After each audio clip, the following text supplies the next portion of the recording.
এই গণবিপ্লব গণবিদ্রোহে ওলামায়ে ইকরামের অবদানকে কেউ অস্বীকার করতে পারে না। 4 আগস্ট কেন্দ্রীয় শহীদ মিনার চত্বরের শাহবাগের দিকে ইসলামী আন্দোলনের নায়েবে আমিরের নেতৃত্বে যে বিশাল একটি গণমিছিল গিয়েছিল, সেই গণমিছিলে বাংলাদেশের রাজনীতির প্রেক্ষাপট পরিবর্তন হয়ে গেছে। এবং সেদিন রাত্রে বাংলাদেশের ধর্মীয় সংগঠন হেফাজতে ইসলামের নেতৃত্বে একটি প্রজ্ঞাপন এসেছিল। সেই প্রজ্ঞাপনে বলা হয়েছিল, যার যাই কিছু আছে তাই নিয়ে মাঠে পড়ো। আমরা দেখেছি হাটাদারি থেকে যাত্রাবাড়ি, কাটারসর থেকে সারা বাংলাদেশের চতুর্দিকে 5 তারিখের সকাল থেকে এই গণবিপ্লবে আমাদের মোল্লা মৌলবী, আমাদের ইসলামিস্টরা মাঠে ময়দানে ঝাঁপিয়ে পড়েছে।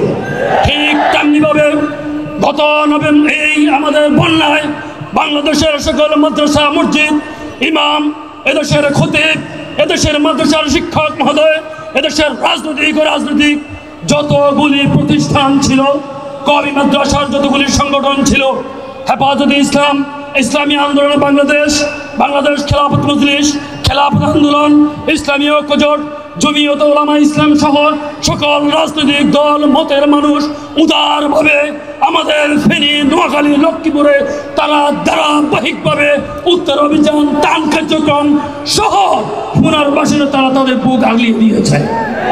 গত 5 আগস্ট বাংলাদেশে গণ অভ্যুত্থানের পর কিছু অনিয়ম আমাদের দৃশ্যত চোখে পড়েছে। আমি আজকের এই প্রোগ্রাম থেকে বলতে চাই, এই গণবিপ্লব গণবিদ্রোহে ওলামায়ে ইকরামের অবদানকে কেউ অস্বীকার করতে পারে না। আমরা আজকে দেখছি ত্রাণ বন্টন, খাদ্য বন্টনে আমরা দেখেছি কেউ 50 ব্যাগ পাচ্ছে, কেউ 2 ব্যাগ উপরে পাচ্ছে না। তোমাদিগকে আজকে ঐক্যপাশের মতো সিদ্ধান্ত নিতে হবে। আমরা এই সিদ্ধান্ত ঐক্যমত হতে হবে। আমরা 1500 বছর আগের মতো পরিস্থিতিকে যেতে চাই না। আমরা 17 বছর আগের পরিস্থিতিতে যেতে চাই না। আমরা সুষম বন্টন করতে চাই। আমরা মানবিক মর্যাদায় ফিরে যেতে চাই।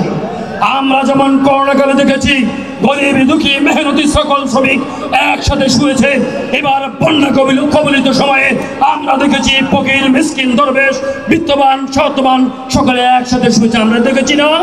তাহলে আমরা তাদের সাথে সুষম বন্টন করব, মানবিক মর্যাদার দিকে আমরা খেয়াল করব এবং আগামী পরিকল্পনায় এদেশ গড়তে হবে, বাংলাদেশটাকে গড়তে হবে। এদেশের কল্যাণকে রাষ্ট্র গঠনে আমরা ভূমিকা রাখবো, এদেশের সাহিত্য শাসনে আমরা ভূমিকা রাখবো, এদেশের সাংস্কৃতিক অঙ্গনে আমরা ভূমিকা রাখবো। এদেশের প্রত্যেকটি ডিপার্টমেন্ট, প্রত্যেকটি জায়গায় ইসলামিক ব্যক্তিবর্গ, আমাদের ইসলামিক নেতৃবৃন্দ সকল জায়গায় থাকবে।